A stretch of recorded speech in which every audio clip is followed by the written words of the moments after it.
Hello, my name is Deborah January-Bevers. I am President and CEO of Houston Wilderness. We are a regional environmental organization in the 15 county, working in the 15 county greater Houston, Texas area. And today I'm going to be presenting on improving land and soil ecosystem services in Houston, Texas through multidisciplinary framework that supports nature-based infrastructure. And this presentation is part of the series in the conference on conservation models, tools, and technologies. So as you can see, we've learned a lot and heard a lot during the conference on, of course, agricultural, conservation and soil issues. There are a series of urban sessions as well, mine along with one by NRCS, and a couple other different presenters really go into detail on the struggles, but also the opportunities related to soil enhancement and land conservation, nature-based infrastructure work in that urban core, which is, of course, just as important. What you're seeing here in this picture is actually very close walking distance to the Houston Ship Channel. We are involved in a variety of nature-based infrastructure efforts and soil improvement along or really inside the industrial complex that makes up the 25 miles of the Houston Ship Channel. This is an innovative, perhaps even you might say pioneering area that has become of real interest to other ports around the country, as well as other areas that have deep industrial or otherwise gray infrastructure areas that still have enough green space to be able to do something substantial in terms of soil improvement and land use that's environmental related. So this just gives you a little bit of an idea about our region. It is, again, about 15 counties that we cover.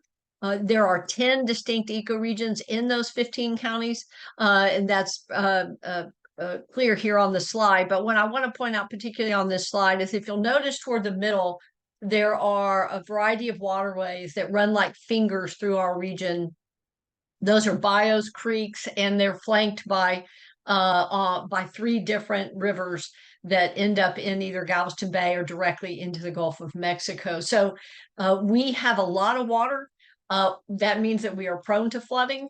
We also, because of climate change, are seeing drought. We're seeing a variety of different environmental hazards and extremes to our region. And of course, because we have a big oil and gas energy complex, right along Galveston Bay, we also have the risks, environmental risks associated with that. But this gives you a little bit of an idea of our general ecological makeup. The other thing I want to mention real quickly is our soils. So we are predominantly, as indicated here on this map of the entire state of Texas, we are predominantly vertisol and alfisol soils. Of course, what that means is that we've got to work within very dense clay as we make decisions related to soil health. For the greater Houston region itself, the darker blue there is the more vertisol-based soil. We have very little topsoil in these areas. And then the alfisol soils, which run 18 inches to 3 feet of the sandy loam before you hit the clay pan in more of the northern part of the region. And interestingly, during Hurricane Harvey, which of course was that big storm that actually the hurricane itself didn't hit our region, but we got the backside of that storm for days and days. And there it caused over 50 inches of rain in many areas. And yeah, that's 50. This is a good example of it taken at the same location over the span of 3 consecutive days, how one particular one of those bios that runs through our region filled up with water to the point, of course, where it was massive flooding on both sides of that riparian corridor. But what we learned after that event was that, and again, this is 2017, is that our region had been using benefit transfer in making decisions related to what our soils could do. And by benefit transfer, I mean, we had looked at the upper Midwest, Iowa, other areas, and said, well, they're able to absorb 8 inches per hour. They're a prairie land. We're going to assume that's what we can do. Well, of course, our soils are not the same soils, and therefore we don't have that kind of absorption rate. But a whole lot of folks, decision makers, governmental entities, nonprofits, etc., scientists, were relying on that data, and to our detriment, really, because after Harvey, we realized, we've made decisions on detention areas, the size of our, on widening or deepening certain areas based upon an absorption rate that just wasn't right. And so we've been since really changing our thinking of, okay, what do you do? How do you accommodate water and other environmental hazards when your soils are great for holding water, but they're not great for absorbing it quickly? And so we've had to really adjust because of that. And Harvey was the wake up call for us in that regard. The other thing, although this is 2020 and we know in 3 years a lot can change, but this, of course, shows that at that time, Texas was really one of those states that had pretty much every possible type of environmental hazard that could hit it. That's still the case. But as we know, just from the last few weeks alone, with the major disasters that have been going on, forest fires and other climate change related events, that this map today would have a lot more darker red in other states as well as Texas. But we do have these hazards, and we have to, we have to accommodate and try to do what we can to be both resilient and sustainable for our community going forward, our large community, which, by the way, is growing. People are still moving in droves to Texas, including the greater Houston area. The other thing I want to point out is, because of that awareness, the fact that we are very water-based, as well as a lot of land that we have to look at in terms of development, as well as restoration and conservation. We understand that the days of gray infrastructure as the only option are over, and they've been over for a while. And that we have to institute the nature-based infrastructure, whether it's looking at living shorelines, maybe with oyster reefs, whether it's bioswales, large-scale tree planting along industrial areas, which I'll talk more about, larger detention areas, buying more prairie lands on our uplands so that it can hold more water before it heads downstream into the bay. So that we have a lot of ecoregions, we have a lot of ecological need, and we have a lot that we have to do to really protect both residents, wildlife, and our ecology from these various environmental disasters. So this gives you an idea of the areas we're working in. It seems hard to believe you could actually do ecological work among all the petrochemical complex, but you can. And I'm going to talk a bit about that. But that's Houston, the city of Houston there in the background. This is the beginning part, what they often call the turning basin area of our Houston ship channel, which runs 25 miles. It's a very long ship channel from Houston down through multiple municipalities, through the entire Galveston Bay into the Gulf of Mexico near Galveston, Texas. How we got here in terms of understanding, and these are some of the tools that I think you will find helpful, is in the year 2000 there was a recognition that that one of our main assets really for our region, in addition to those riparian corridors, were trees. We have a large number of tree species that we can choose from that are native in our region, and they do well. If you kind of watch them and make sure they're getting enough water for 2 years, they're on their own, they're good to go. And so what we realized is that we had an opportunity to plant them as large scale, diverse tree species along areas that you wouldn't normally think about. So this was well before we thought, oh, we can now look at doing the industrial complex.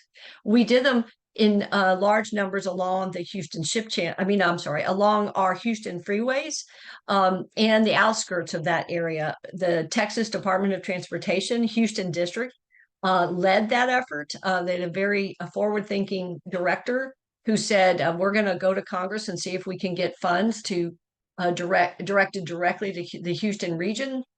to do large-scale tree plantings along our freeways, and that has been extremely successful.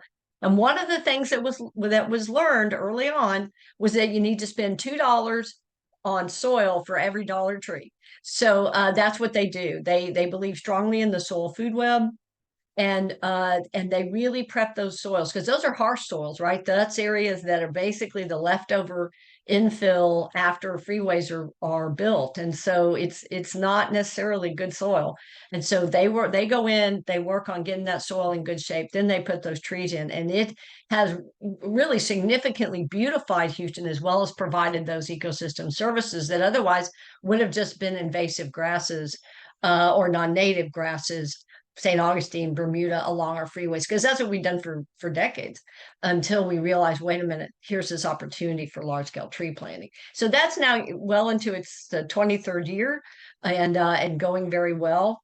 So with that, in 2020, Houston Wilderness, with a collaborative of business, nonprofit, and governmental entities, realized, let's now make our way into the industrial complexes. There's green space there that's available for large-scale tree plantings, both on public and private lands. And let's see what we can do about creating these same opportunities for large-scale tree planting and soil enhancements for these areas. This type of land, unlike the infill related to freeway building, is more dredge material, where over the years, and they're still doing it, the Port of Houston Authority will get funds to widen and deepen the channel as ships get bigger. You know, the Panama Canal has allowed bigger ships, so we now have to allow for bigger ships. And what do they do with all that dredge material? Well, generally, they create areas that they just can kind of dump that mostly vertisol soil coming out of our bays and you know, provide different green space kind of around the area, sometimes little mini islands out of the way of the ship channel and that kind of thing. What you're looking at here is an example of that. This is a 30-foot berm. It is 5 miles long, and it helps separate two small communities along Galveston Bay from a very large container terminal called the Bayport Terminal. And this was just bare, again, junk grasses until the Port Houston Authority let us come in and start doing large-scale tree plantings along all the miles of this berm, and it's really having a significant impact. Before we did this, though, before we went into the industrial complex and started working along the Houston Ship Channel, we wanted to be more selective, if it was possible, through research on what native trees we were going to use. With freeway forestation, it was kind of trial and error in terms of what they used over the last 23 years. But for this project, we really wanted to be more specific, where we could value the ecosystem services based upon particular ecosystem services we wanted to target. And the three we particularly wanted to target, we have since added a fourth, were air quality, water absorption, carbon sequestration, and then later we added canopy for the urban heat island effect in certain areas to try to reduce that. And we were able to find that research in really two main sources. So what we did is we took all of our native tree species, we calculated those ecosystem services in those 4 areas, and then we ranked those trees from highest ability to absorb to lowest in those categories. And then through a formula, we were able to determine what we considered to be the top 17 species that were the highest in at least 2 of the 3 main categories. And then from those, we settled in on 14. 3 of them, were either fruit or nut trees, so we didn't want to really include those. Most folks don't want those in large scale numbers. And so, unless we're trying to create an orchard, which is not the case along the industrial corridor. We have 14 what we call our super trees, and those are those highest in ecosystem service in those areas of particular interest to us: greenhouse gas absorption, carbon, and flood or water absorption. The other thing that we did is, in doing the soil enhancements, we wanted to really understand mycorrhizal fungi and the role that it could play. And what we discovered through some research is that we have half of those 14 super trees have both the ability to, or they're dual relationships with both arbuscular mycorrhizal fungi as well as ectomycorrhizal fungi. And so with AM and EM dual relationships, there's a bigger opportunity for those trees to do really well, no matter the condition. To give you an example, last year we had severe drought in our region. This year, we did good for a while through June, and then July and August not only have been no rain, but have been over 102-degree temperatures for days on end. And that is still the case. We have yet to see rain. We're hoping for rain next week. But those kind of extremes, having that dual AM-EM relationship can make a big difference. And so we're also looking at that. We haven't reduced the number. We're still looking at all 14 super trees. We're now watching to see how those 7 that have that dual relationship, how they're impacting against the others. Is it making a difference or not? And we'll have more on that analysis by next summer. So here's an example of tree plantings we do because it's along the Houston Ship Channel, and because we work with a lot of energy and other business entities. They wanted to be involved in this project, not just perhaps from a funding perspective, but also from a volunteer perspective. And so we have got a robust volunteer program that we do with all the various or most of the energy companies and oil companies in our region, among others. We've got banks and academic groups and others that also volunteer. And so this is an example of Shell coming out and doing a tree planting, not near their plant, but right along the Houston Ship Channel, as you can see. The map here is all the places that we have planted to date along the Houston Ship Channel. We have it divided up into 5 sections, mostly just so that we can easily kind of talk among the various sections on what areas we're targeting. We'll be, of course, doing 5 to 6 more this fall and about the same number in the spring. And some of these are public lands and some of these are private. One of the questions I get, so I wanted to mention this here, is how did we get such a collaborative to come together of business and landowners along the ship channel, as well as governmental entities and nonprofits? And what I say to that is there was they didn't know what they didn't know, if you will. So when we saw the opportunity with all the green space and we had GIS maps and we had an ability to show them, like, look, here's your property, here's this green space here that's an option that right now you're just mowing. Would you like large-scale tree planting here? And oh, by the way, we can calculate for you the ecosystem service values of those trees on your property.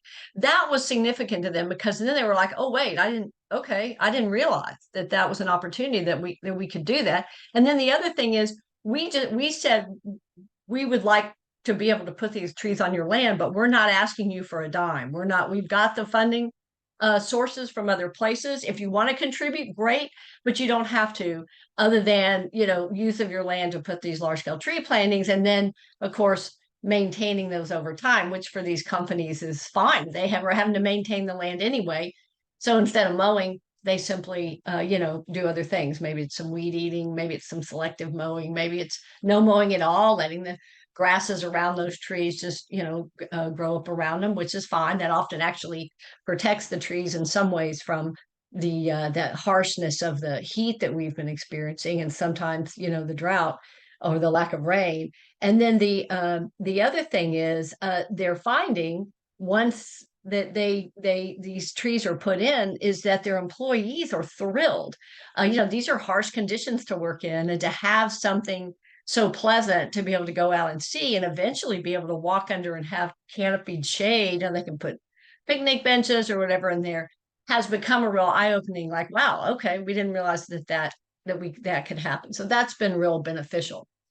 We do have a peer-reviewed journal paper published on this program as it relates to a framework, which I've mentioned, working with different entities that you wouldn't normally see come together on an environmental issue, and that includes health, the Houston Health Department and others as well.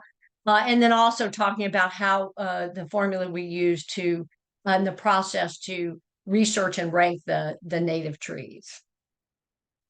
Other thing I want to mention real quick is that this came up pretty quickly in the process of doing these large-scale tree plantings, and that was we were getting oil and gas companies asking, well, Are you also looking at phytoremediation? Are you doing research on whether or not we don't know, we don't think there's any heavy metals in the soils you're planting in, but if there are, or if there's an opportunity where we know there is some, but right now we couldn't approve you to necessarily plant there, are you doing research on the possibility of what these trees could do in terms of absorbing heavy metals? And so we started down that road a couple years ago. We're getting pretty far along on it. There's actually quite a bit of research, and we've been pleased to see that in the areas of particular concern for the greater Houston area and this industrial complex, there's not only good research on the ability of various trees or trees themselves to absorb through the relationship with mycorrhizal fungi to absorb heavy metals, but actually there's about little over half of our super trees that specifically have research on their phytoremediation ability. So we're excited about that. We're continuing to work on that. We're doing tests on whether or not we have some lands that have heavy metals in them and what kind of impact the trees that we've planted there are having. The other big regional project I wanted to mention as it relates to nature-based infrastructure that again is more of a pioneering area is what we call our riverine targeted use of buyouts. So because we are so prone to flooding, we have a lot of residential and commercial areas that qualify for buyouts and both federally and locally. And if they agree to be bought out, then when they get bought out, the requirement under the FEMA rules is that any structure, any non-pervious surface must be removed. But that's all that the governmental entity has to do that buys it out, which is usually the county or the municipality where the particular structure is located that's being bought out. And then they walk away from it. Sometimes they'll mow it if it's in a neighborhood where they just don't want to get complaints, but otherwise they don't want to mess with it. They don't have additional funding to do anything with it. So this this riverine targeted use of buyouts, or TUBs program, as we call it, provides an opportunity to look at both where buyouts have been occurred and where there's candidate buyouts. So what you're seeing here, it's a little harder to see the blue ones, but there are quite a few blue ones where they've already been bought out all over the region, different properties, and the structure's torn down. And then look at all the red that are candidate buyouts that either in the works, or they haven't decided yet, but maybe one more flooding will send them over that edge and they'll say, forget it, please buy me out, I'm tired of this. Or maybe they can't get flood insurance anymore, which is happening more and more. Then they may look at wanting to come back and be bought out because they're in a dangerous location and they really shouldn't be. The structure shouldn't be there anyway, because to get on this map, it means it is already flooded at least 3 times in the past. So those are opportunities as well. And what we're doing there is really 2 areas of nature-based infrastructure. The large-scale tree plantings with super trees, as we've done along the Houston Ship Channel program, but then also we're doing bioswales, and bioswales for our region are still a work in progress. We're working with NRCS and other partners to actually create technical notes on bioswales, because right now everyone's a little unsure about how to design them and what to put in them and what not to do and how not to waste a lot of money and how to keep the cost down so that everybody can start using bioswales more along our riparian corridors, particularly these buyout areas, which really lend themselves to the ability to have significant nature-based infrastructure on them, so that you are not just putting a bunch of junk grasses there, but actually providing additional ecosystem services on top of already having taken away whatever structure was there. So one of the educational tools that we're having to provide, in addition to just working with NRCS on technical notes for a bioswales in our region, is understanding the difference between a rain garden and a bioswale. We're kind of at that point. We know there's other areas of the country who are much farther ahead in understanding that difference, but for our region, we're still a work in progress on that, and we're getting there. Other thing I want to mention real quick about our Riverine TUBs program is that we had a lot of different options on where we started, on where we wanted to concentrate first. We didn't want to just have one buyout and then have a bunch of homes still around it. We really wanted to look at contiguous buyouts where you were really impacting multiple acres at one time. And there's plenty of those to be able to do that with. But then we took it a step further and we said, well, let's not just look at contiguous buyouts along riparian corridors. let's look at where they already have an existing park or large open space near those buyouts, so we can really even have even a bigger impact. And that's what we've done. And we have identified 17 initial locations where the contiguous buyouts are flanked either by one large park or sometimes by a park on each end. Because the way Houston region was developed, many times, in addition to putting homes and commercial buildings in harm's way by being too close to the bio, they also often built parks there, because if they flooded, well, okay, and then the water went down and it was a park again. So those, of course, can stay, and that's great. And people are used to that here in the Houston area. But now you've got these series of homes not there and a park, perhaps. And so now you can come in with that nature-based infrastructure and also increase the recreational area. And oftentimes, these multiple flooded areas tend to also be in those environmental justice areas or those high health risk areas, just by virtue, again, of how things are. Oftentimes, it's those areas that are hardest hit by the floods. So here's an opportunity to not only take those homes out of harm's way, allow those folks to relocate away where they're not getting flooded multiple times, but also for the remaining community that are able to stay and they don't flood regularly, they now have an enhanced recreational area or nature area that they otherwise didn't have. And that's a really nice opportunity. So that's what you're seeing here. This is a part, those were actually used to be people's backyards that you're looking at that are now incorporated into an existing park. Again, actually, this is also basically walking distance to the Houston Ship Channel area. There's a high school on the other side, very close on the other side. And all of a sudden, the high schoolers have a nice walking trail. If you see it, there's a bench there. These were all homes that now is part of this park and has really tripled the size of the park for the community, which has been very nice. The other thing I want to mention real quick, because it was mentioned in the abstract and I wanted to talk a little bit about it. So here's this opportunity. When we were working with freeway forestation, we did not have an opportunity to really, hire a whole lot more or create a whole lot more green jobs. But in this case, we're working right in the middle of many, many communities on the large scale tree plantings, on the bioswales. And so we are partnering with science teachers as well as just general administrative staff to hire high school students, train them on how to do large scale tree planting, understanding their benefits in ecosystem services, and we'll be training them on bioswales. That high school I mentioned that's near the park and those buyouts that I just showed, we're going to be hiring them to do train and do some of the work on the nature-based infrastructure. And the reason it's important, of course, is because, as this New York Times article shows, which was just this past May, there's a need for education and green jobs in these high health risk areas. And in fact, through some of the IRA EJ funds, Houston, among other cities, will be getting funds to help go in and educate high school students and the teachers in those areas to talk. When you talk about air quality, when you talk about climate change, having the ability to have the knowledge and the information on, and here's what's happening right here where you live, and here's how what you're learning relates directly to you and your family. And so that's we'll be incorporating that also into the work that we're doing, to not just say, look at all this bad stuff, but to say, and look at positive ways that we're making a difference in trying to help reduce that air pollution, reduce the amount of flooding, increase carbon sequestration to help with climate change and that kind of thing.